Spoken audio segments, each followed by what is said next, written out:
Hey, my friends, welcome back. I'm Veronica. This is Roots and Roars.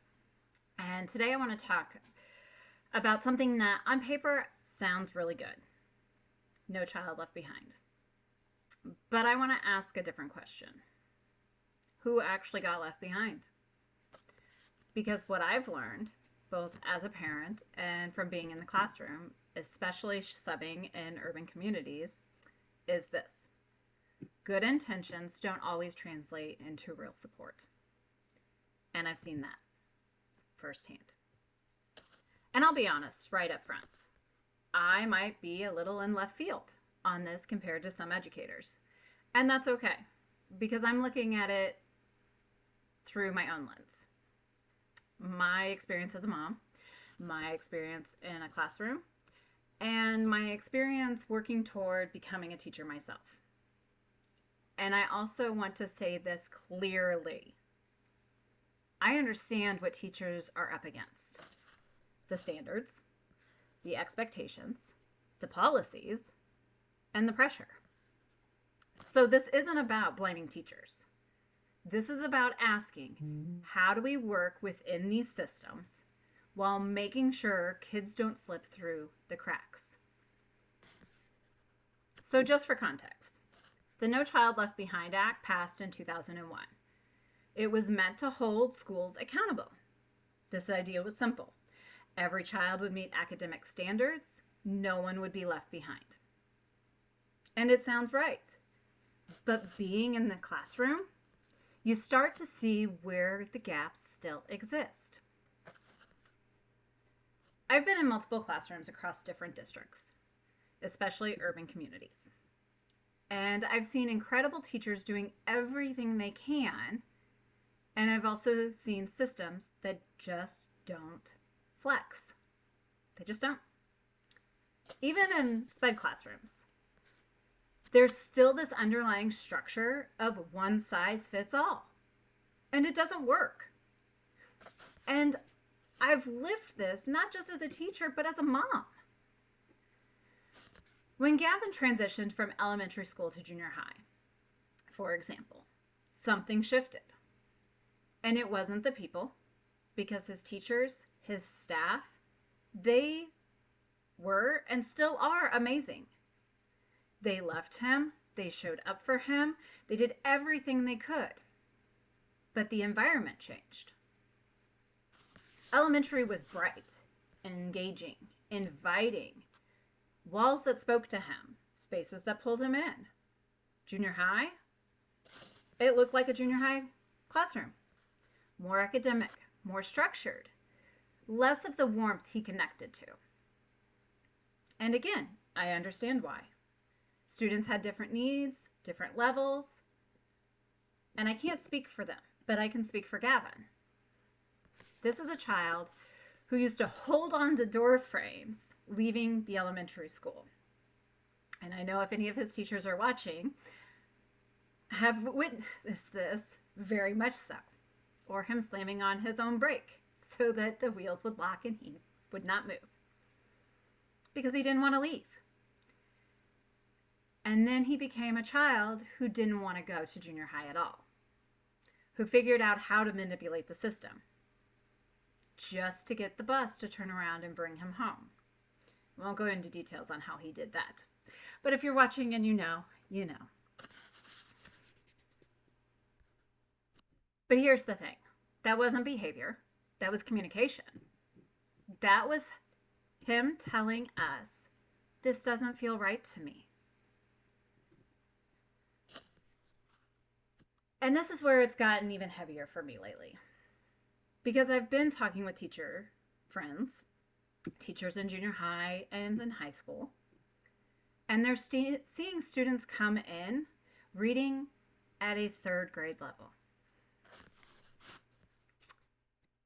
And when they look back, those students had interventions, but those interventions stopped around fifth grade because they, quote unquote, met the goal.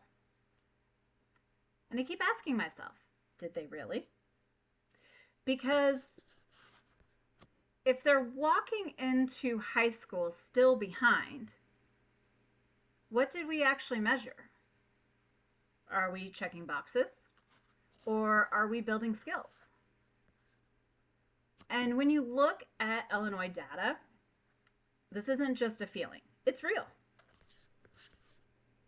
In 2023, only about 35% of students in grades 3 through 8 were reading at grade level. 35%. And only 27% were proficient in math. 27%. 3rd through 8th graders.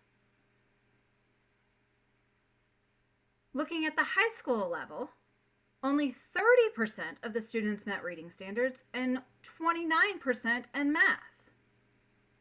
And yet, graduation rates are around 87 to 89%.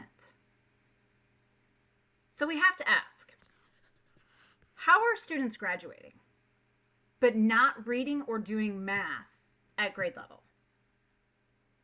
Even nationally, only about 30 to 33% of Illinois students are considered proficient in reading on national assessments.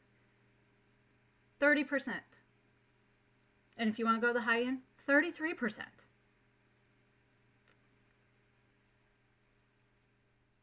And students they're still behind. On average, nearly a third of a grade level in math and over a third in reading compared to pre-pandemic levels. So could we say that the pandemic caused this? We could, but I still think that there's something else missing. So again, this isn't about opinion, this is about a reality. And this is where I really want us to think. Because as a future teacher, I get it. We're told you can't hold students back. You have to move them forward. You have to follow the system. But what happens when we keep moving students forward without the skills they need? Show of hands of who has watched a student or somebody try and make change wherever you are at. It's not something many of them can do. And what happens when they get to high school and they're seniors, still taking freshman level classes? Somewhere in that process, something is missing. And that's why I'm seriously looking at pursuing my master's in curriculum and instruction, because I don't just want to see this. I want to be a part of changing it. And I want to help create systems where we don't stop support because the goal was quote unquote met. We don't confuse compliance with learning. We don't pass students along without true understanding. So this isn't me saying I have all the answers, because I don't. This is me asking questions. Is our system doing what we think it's doing? Or did it sound really good in concept, but in practice, something's missing? Because somewhere we are failing some of these kids. And we can't fix what we're not willing to look at. At Roots and Roars, I believe in something different. Not one size fits all. Not surface level success. But systems that dig deeper, support longer, and truly see every child. Because every child deserves more than just being passed along. They deserve to actually learn, grow, and feel successful. And if this made you think, even a little, I encourage you, go look at your own data. Talk to your own schools. Ask your own questions. Because this conversation, it matters. And it's one we need to keep having. Let's just not follow systems. Let's question them so we can build better ones. Because something, and I don't know what it is, needs to change. for these students? Let me know your thoughts. Comment below, send me a message, any of it. And again, you may agree, you may disagree, and that's okay.